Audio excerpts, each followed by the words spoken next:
পিয়ানিজৰ প্ৰতিজন দৰ্শকক স্বাগতম জনাই ষ্টুডিঅ'ত নয়না শইকীয়া। কামপুৰ কাকতি গাঁৱত নিশা আৰক্ষীৰ অতৰ্কিত অভিযানৰ বৃহৎ সাফল্য। প্ৰায় 42 কেজি গাঞ্জা জব্দ কৰে আৰক্ষীৰ দলটোৱে। লগতে 3জন লোকক গ্ৰেপ্তাৰ কৰিবলৈ সক্ষম হয়।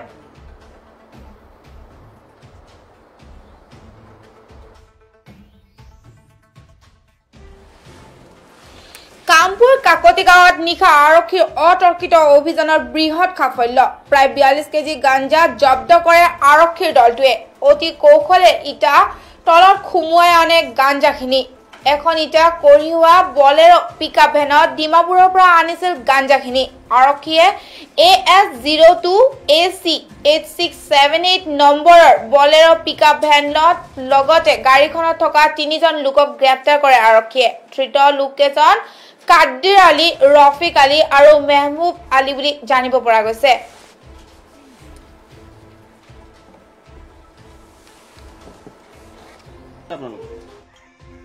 ইয়াত কিয় আনিছে? গাঞ্জা ধৰাৰ কাৰণে। গাঞ্জা লৈ আহিছিলে? ক'ৰ পৰা আনিছিলে? ডিমাপুৰ। ক'ত নিবলৈ আনিছিলে? এনে যে কি কৰে নাম জানি কি আছে? নাম দৰ্শালৰ নাম তো আমি জানি নকৰে খৰ কৰে। কিমান আনিছিলে গাঞ্জা? 40 কেজি। 40 কেজি। লগত আৰু কোন আছে? মোৰ দিকে মানুহে পাঠিয়ে দিছে। ডিমাপুৰ দিকে। গাড়ী কি আনিছিলে আৰু? ইটা আছে আৰু চেয়াৰ আছে, চকী আছে। গাঞ্জাখিনি ক'ত আনিছিলে? গাঞ্জাখিনি ইটাৰ তলে লুকুৱাই আনিছিলে। ক'ত ধৰিলে? ক'ত তহঁতক? মোৰে বাজাৰে। জাগাৰ নাম কি আমি জানি নাপাওঁ। কিমান দিনৰ পৰা আনিয়া কৰি আছো তেনেকৈ গাঞ্জা? আনি নাই কৰি লেবাৰ কাম কৰি।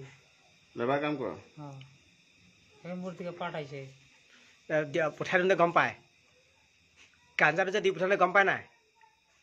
গাঞ্জাটো দি পঠাওঁতে গম পাইছে নাই? পাইছে। কিমান টকা দিম বুলি কৈছে গাঞ্জাটো দি পঠিয়ালে? আমার কৈছে তোমার 500 টাকা হাজিরা দিন। আমি আসি। কোনে পঠাইছিলে? মোৰ দিকে নামটা মনত দাও না, নাম মন নাই তো। থানালৈ কিয় আনিলে আপোনালোকক? ইয়াত কিয় আনিছে?